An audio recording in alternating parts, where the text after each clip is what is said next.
Bismillahirrahmanirrahim. Assalamualaikum warahmatullahi wabarakatuh. Bersama dengan Cikgu Shima hari ini.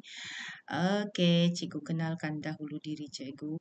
Cikgu merupakan guru akademik Bahasa Melayu yang bertugas di Kolej Tingkatan 6 Kota Kinabalu, Sabah.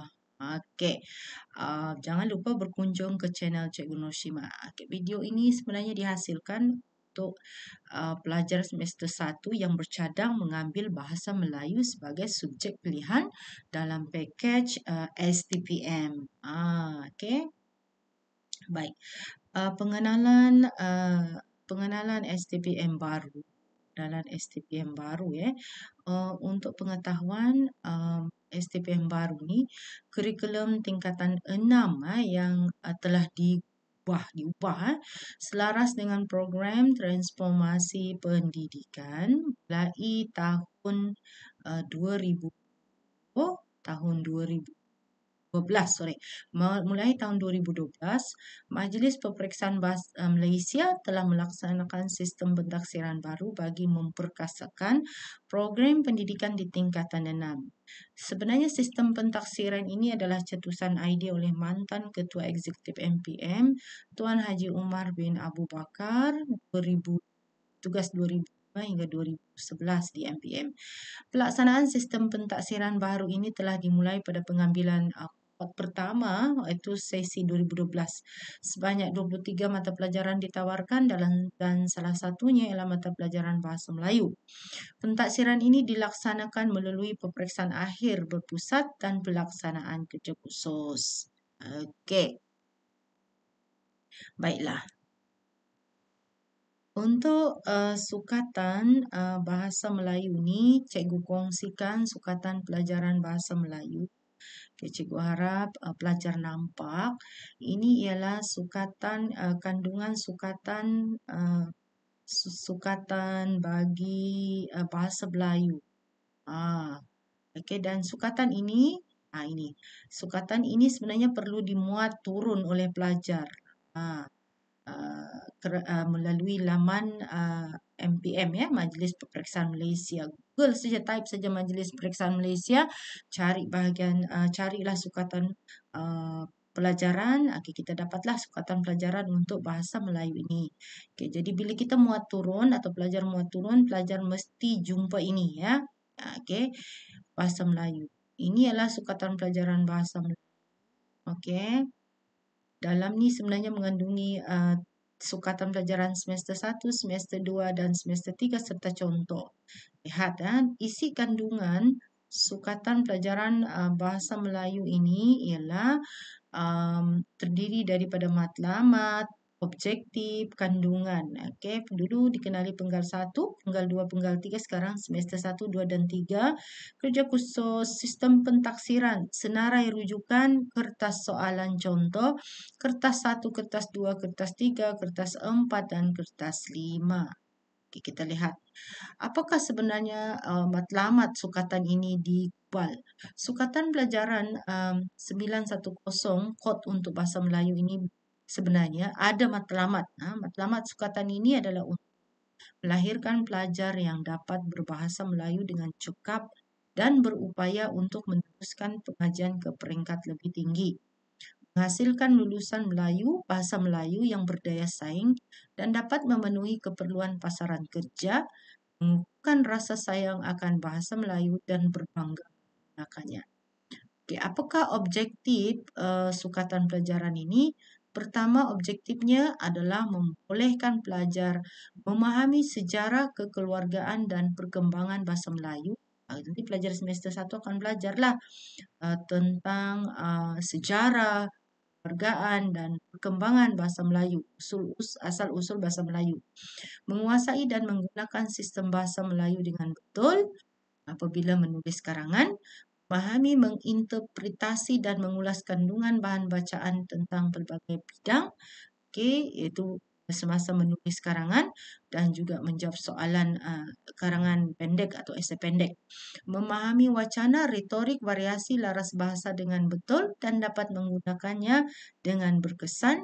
Memahami memilih dan menggunakan kosakata mengikut konteks dan dengan gaya yang sesuai, mengungkapkan pikiran dengan menggunakan bahasa betul, baik dan berkesan sama ada secara lisan maupun tulisan, mengembangkan sesuatu ide secara tersusun, padat dan meyakinkan sama ada secara lisan atau tulisan.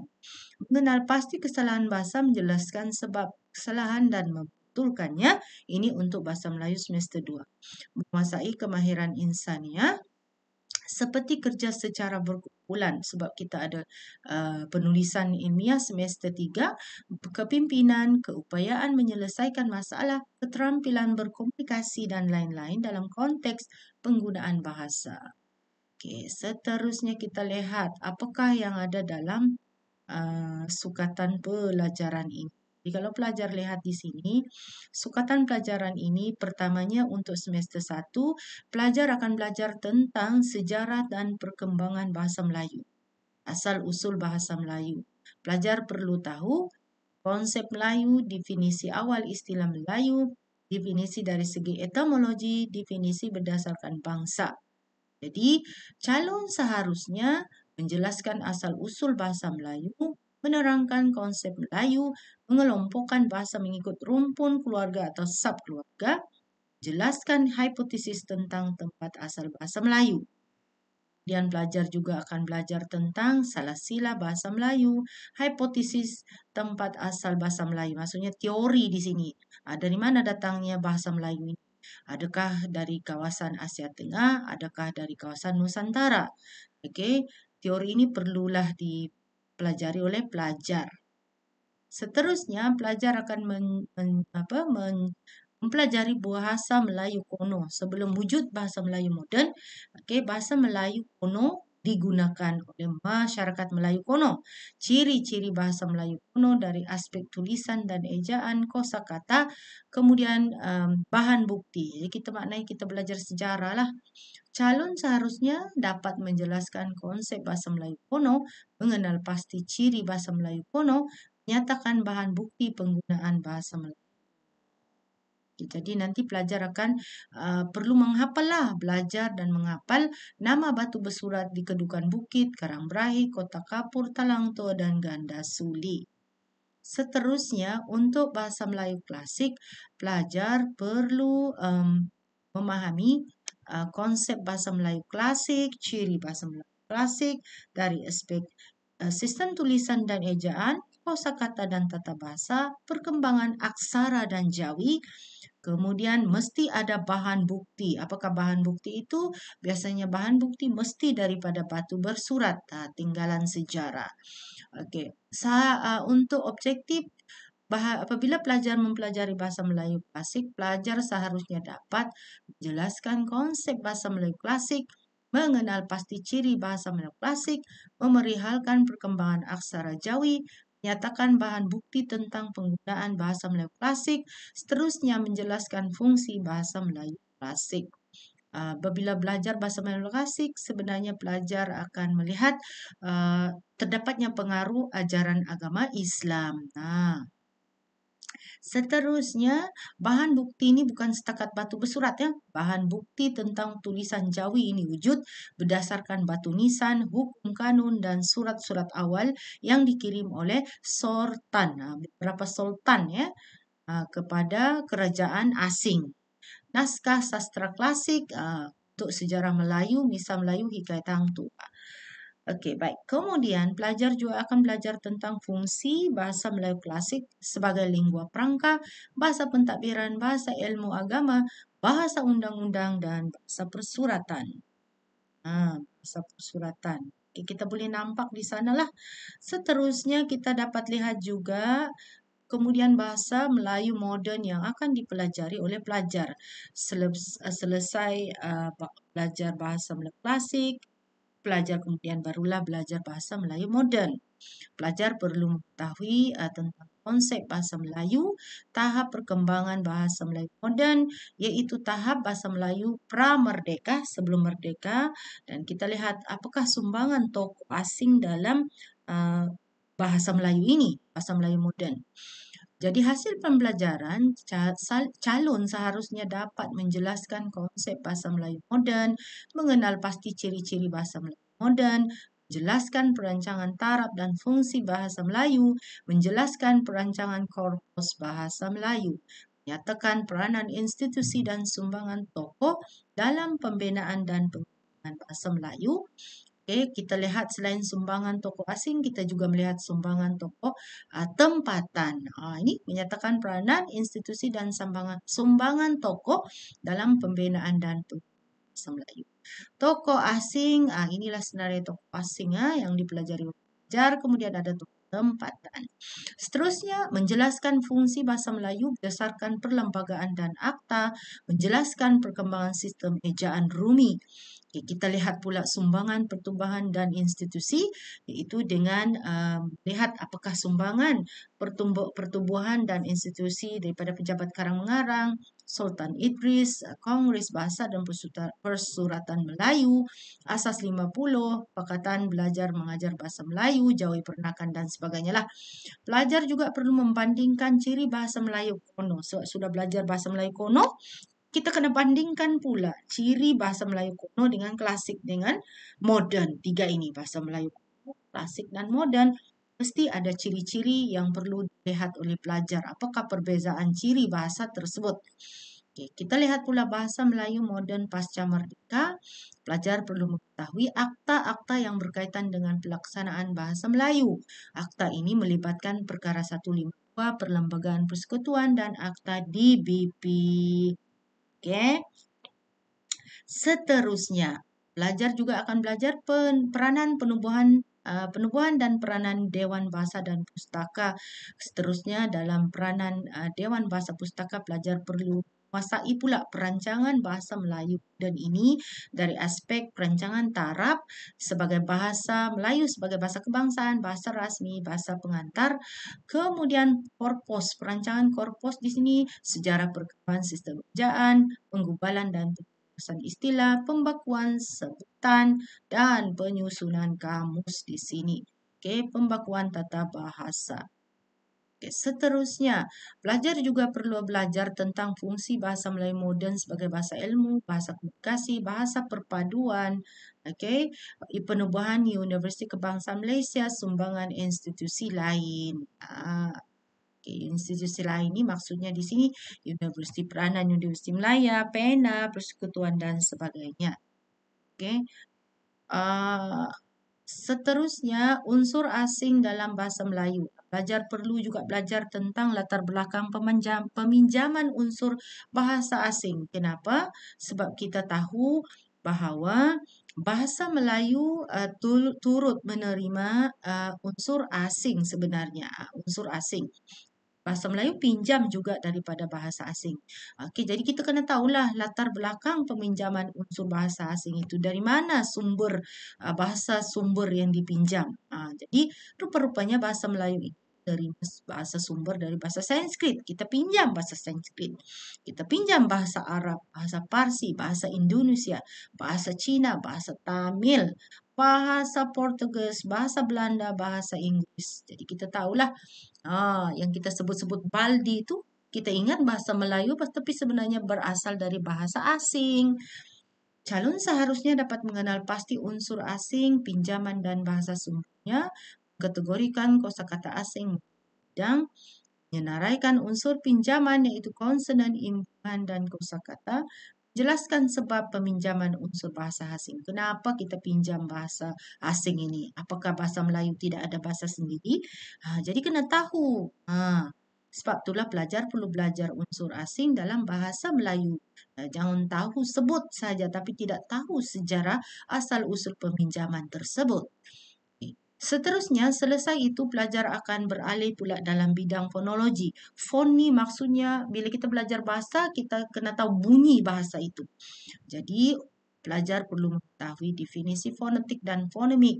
Ini semua istilah dalam bidang fonologi. Konsep bunyi, fonim, alofon, huruf dan suku kata. Jadi, calon seharusnya dapat menyatakan definisi bidang fonetik, fonemik. Jelaskan dan membezakan konsep bunyi, fonim, huruf dan suku kata. Bentukan fonim dan alofon.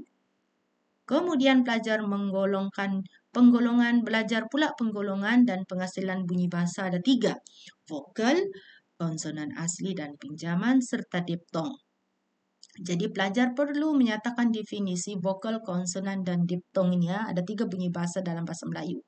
Mengkategorikan bunyi bahasa mengikut cara penghasilan dan daerah artikulasi.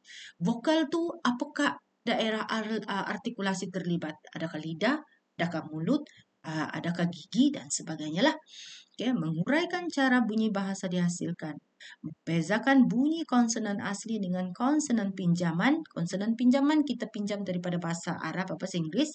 Mengenal pasti jenis-jenis diptong, cara penghasilan dan perbezaannya dengan vokal rangkap, artikulasi sertaan, kemudian melukis dan melabel raja alat pertuturan, mengenal pasti lambang fonetik, dan mentranskripsikan perkataan dengan menggunakan lambang fonetik.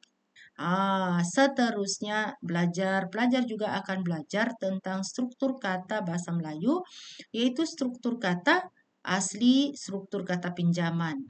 Ini adalah beberapa lagi lah contoh. Dia punya sukatan di sini calon objektif. Calon seharusnya dapat mengenal pasti struktur suku kata bahasa Melayu, membezakan struktur kata asli dan suku kata pinjaman dalam bahasa Melayu. Oke, kemudian sistem ejaan bahasa Melayu, pelajar perlu belajar pula keselarasan vokal ada 18. Kemudian pengejaan, kita belajar kata pinjaman, kata berimbuhan, kata majmuk, kata ganda, dan kelitik. Oke, jadi calon seharusnya dapat jelaskan konsep keselarasan vokal, mengenal pasti pola keselarasan vokal dan kekecualiannya, mengeja perkataan yang berbagai bentuk dengan betul. Ini contoh kelitik, mu, kaunya. Kelitik nih ejaannya akan jadi rapat apabila digunakan dengan kata kerja. Frasa sendi nama dengan kata sendi nama di dan ke. Bezakan pengejaan di dan ke sama ada sebagai imbuhan atau sebagai kata sendi nama. Seterusnya, belajar juga perlu tahu tentang tanda baca supaya kesalahan mekanisme morfologi dapat dielakkan sebahasa menulis karangan. Jadi, calon seharusnya dapat mengenal pasti jenis-jenis tanda baca, menggunakan tanda baca dengan betul. Oke, seterusnya yang terakhir, belum lagi terakhir, ini adalah pembacaan kritis dan analitis bahagian B soalannya. Calon seharusnya dapat menerangkan maksud perkataan, frasa, ayat atau perenggan dalam teks. Jadi ada teks, kemudian pelajar akan baca, cari frasa, ayat atau perenggan dalam tu untuk diterangkan maksudnya. Macam jawab soalan SPM lah, lebih kurang. Mengenal pasti idea dan message penulis. Jadi, untuk mengenal pasti idea dan message penulis ni, pelajar perlu tahu kata kunci untuk message penulis ini. Okay? Membezakan fakta dengan pendapat penulis, menyusun dan mengolah idea atau fakta dengan lancar berkesan, membuat inference, ramalan, praprasa dan kesimpulan, berikan pandangan, ulasan atau kritikan terhadap kandungan teks menggunakan bahasa yang baik dan berkesan. Oke, akhir sekali inilah bahagian yang paling. Oh ya, untuk bahagian ini, bahagian pembacaan kritis dan analitis, markah bahagian ini 30 markah. Yang tadi bahagian sejarah dan fonologi 20 markah. Oke, untuk nomor 4 ini pula penulisan esei tidak berformat. Untuk penulisan esei tidak berformat, ini sebenarnya ialah menulis karangan. Bidang esei, tajuk esei ditanya ekonomi, aspek ekonomi atau tema ekonomi, pendidikan, sukan dan rekreasi, bahasa seni, budaya sastra, sains, teknologi, kemunisiaan dan kemasyarakatan. Oke, jadi untuk menulis esei ini, dikenali sebagai karangan atau esei tidak berformat ini, calon seharusnya dapat mengembangkan secara tersusun, padat dan meyakinkan supaya terhasil sebuah wacana utuh. Bila sebut wacana utuh, maknanya di sini aspek kohesi koheren perlu ditekankan. Menyusun dan mengolah idea atau fakta dengan lancar dan berkesan, memberikan pandangan, ulasan atau kritikan tentang suatu tajuk, menghasilkan esai yang isinya menepati tajuk menggunakan bahasa baik kesan. Jadi berapa jumlah patah perkataan? 600 hingga 650 patah perkataan dalam tempo 6 hingga 65 menit. Ya. Jadi bentuk tugasan esai: bincangkan, huraikan, jelaskan, berikan ulasan, berikan cadangan, berikan penilaian, bahaskan soalan sejauh manakah ini ada teknik untuk menjawab soalan tersebut. Ada dalam video Cikgu Shima. Jadi akhirnya Cikgu Shima tunjukkan contoh soalan ini semester 2 Cikgu tidak sentuh. Fokus cikgu ini lebih kepada soalan sukatan semester 1. Okay, kita tengok contoh soalan semester 1. Ini adalah contoh soalan semester 1. Kertas 1, masa menjawab 2 jam. 2 jam. Ingat, 2 jam. Dalam tempoh 2 jam tu pelajar perlu jawab soalan objektif 20, kemudian soalan struktur pemahaman. Okay. Coba diikuti menulis esai. Ini adalah contoh soalannya. Okay. Jadi kalau pelajar lihat di sini, contoh soalan macam beginilah untuk bahagian E. Yang manakah pedanaan betul bagi cabang bahasa? Okay. Tips untuk menjawab bahagian E ni, walaupun banyak tajuk belajar, tapi sebenarnya tipsnya ialah menjawab soalan ulang-ulang. Ulang-ulang. Dan kita kena tahu soalan objektif tajuk sejarah tu, sejarah asal-usul bahasa Melayu tu soalannya sampai berapa? Soalan fonologi bahagian mana? Itu tips dia. Kita lihat pula, okay, ini adalah soalan ini contoh soalan bagi bahagian B. Okay, soalan bahagian B ini ada 30 markah. Baca petikan di bawah dengan teliti, kemudian jawab semua soalan. Kini kita menyaksikan bahawa dunia terus dibelenggu berbagai polemik. Antaranya ialah krisis kenaikan harga minyak. Ini contoh esei. Teks ini sebenarnya diambil daripada Putusan Malaysia, disesuaikan dari Putusan Malaysia. Soalan bentuk begini: jelaskan maksud frasa dunia semakin hampir ke penghujung jalan. 2 markah. Menjaga biodiversiti yang amat besar kepentingannya kepada kita. 2 markah. Apakah mesej yang disampaikan oleh penulis dalam petikan di atas? 6 markah, bermakna 3 mesej. Jadi 3 mesej. Mesej itu perlu ada kata kunci. Masyarakat sewajarnya. Dia soalan dia macam kalau peringkat SPM sepertinya itu ialah pengajaran, tetapi kalau peringkat STPM bentuk kata kunci bagi masyarakat perlu hendaklah agar itu semua dalam message. Itu dianggap sebagai message.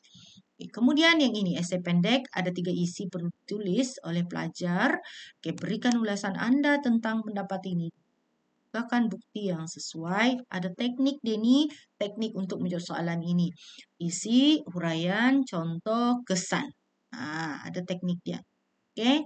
Jadi apa beza esei panjang, esei pendek?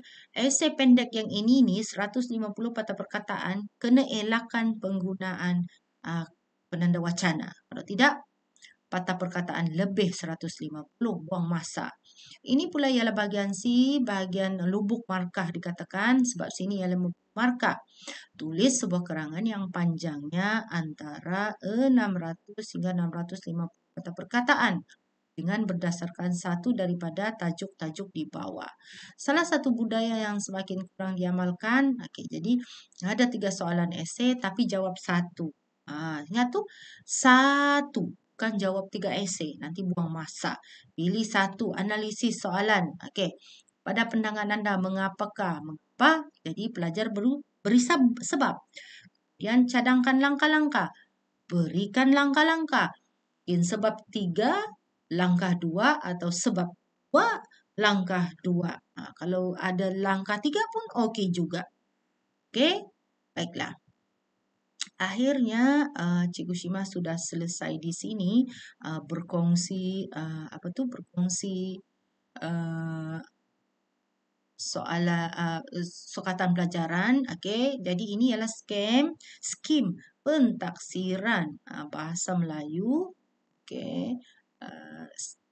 Skim pentaksiran bahasa Melayu untuk Bahasa Melayu 910 Palang 1. Jadi kalau kita lihat di sana tuh, semester 1 kod dan nama kertasnya ialah Bahasa Melayu 910.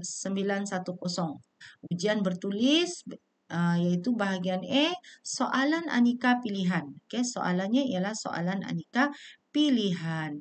Bila sebut soalan aneka pilihan ni, pelajar kena ingatlah soalan aneka pilihan ni, iaitu soalannya perlulah menjurus kepada soalan bidang sejarah, asal-usul bahasa Melayu dan juga fonologi. Ada 20 soalan aneka pilihan, satu soalan 1 minit. Jangan ambil masa yang lama untuk menjawab soalan. Jadi markah wajaran untuk semester 1 ini ialah 33%, agak tinggi. Jadi cadangan cikgu jika mendapat keputusan kurang baik bahasa Melayu semester 1, ulanglah semester 1 sebab wajarannya sangat tinggi. Jadi markah wajarannya ialah 100%. Dari mana datang markah 100? Kita lihat sini. Bahagian A 20, jawab semua soalan. Bahagian B 30, iaitu soalan berstruktur dan soalan esei pendek seperti yang cikgu kongsikan tadi. Bahagian C, soalan esei tidak berformat. Jawab satu soalan daripada 3 soalan tadi. Markah diperuntukkan 50 markah. Masa menjawab kertas bahasa Melayu semester 1 jam, pentadbirannya pentaksiran berpusat. Okey, baiklah. Itulah kongsian Cikgu Shima berkaitan tentang skem pentaksiran bahasa Melayu semester 1 ini. Jadi cikgu harapkan pelajar memahami sebenarnya ini. Yang ini pula semester 2 Cikgu Shima tidak mau sentuh. Semester 3 pun Shima tidak sentuh. Okey, ada apa dalam channel Cikgu Shima? Okey, untuk channel Cikgu Shima ni, okey, berkunjunglah ke channel Cikgu Shima sebab apabila berkunjung ke channel Cikgu Shima sebenarnya ada banyak playlist dalam ni. Okey, bila type nama Cikgu Shima keluar macam begini, ini memang Cikgu Shima lah. Ya, channel. Jadi di sana ada beberapa popular upload. Maksudnya di sini yang mendapat views tinggi daripada pelajar sebenarnya semester 1 lepas. Okey, iaitu streaming dan juga bahagian satu karangan. Kenapa popular? Pelajar kena cari sendiri kenapa popular. Cikgu pun sudah beritahu bahawa markah semester 1 yang paling banyak ialah bahagian karangan. Karangan atau esei tidak berformat ini perlu dikuasai sebab masa menjawabnya dalam tempoh 60 minit atau 65 minit sahaja. Kena pantas menulis. Cara penulisan karangan SPM berbeza dengan karangan STPM. Okay. Apa yang berbeza? Kena tengok video cikgu. Ini pula playlist Bahasa Melayu semester 1, playlist semester 2, kolaborasi untuk subjek STPM yang lain, seterusnya playlist Bahasa Melayu semester 3. Okey, teks yang perlu dimiliki oleh pelajar Bahasa Melayu semester 3. Cikgu kongsikan teks ini. Ini adalah teks yang perlu dimiliki oleh pelajar semester 3. Okey, masih baru lagi, dapatkan dengan segera. Okey, jadi cikgu selesailah sudah berkongsi, memberikan taklimat sukatan pelajaran, contoh soalan peperiksaan. Semoga ilmu apa juga perkongsian yang cikgu kongsikan ini dapat dipahami oleh pelajar. Tindakan pelajar yang memilih Bahasa Melayu semester 1 ini cikgu nasihatkan berkunjung ke laman web Majlis Peperiksaan Malaysia, kemudian muat turun sukatan pelajaran tersebut seperti yang cikgu tunjukkan tadi. Memang ada, atau type saja di Google sukatan pelajaran Bahasa Melayu STPM, confirm ialah keluar. Kedua, pelajar cuba usahakan cari buku yang cikgu kongsikan ini ya, model praktis dan kertas modul Bahasa Melayu STPM. Okey, Bahasa Melayu topikal semester 1. Hangat di pasaran. Okay, buku ni dia tidak dijual di kedai-kedai biasa. Kena beli ejen yang telah ditetapkan. Okay, dari Cikgu Shima, selamat belajar, selamat menghadapi cabaran belajar tingkatan 6 sekarang ini dalam talian kerana mungkin sekolah hanya akan dibuka pada bulan September. Jadi sebulan ini pelajar kena struggle lah untuk belajar dalam talian, kena cari maklumat. Boleh ikuti kelas Cikgu Shima secara dalam talian kerana Cikgu Shima merupakan guru Ayu Rakan Sukarelawan Akademi YouTuber Malaysia khusus untuk pelajar bahasa Melayu SEM yang mengambil bahasa Melayu peringkat STPM. Sekian saja. Assalamualaikum warahmatullahi wabarakatuh.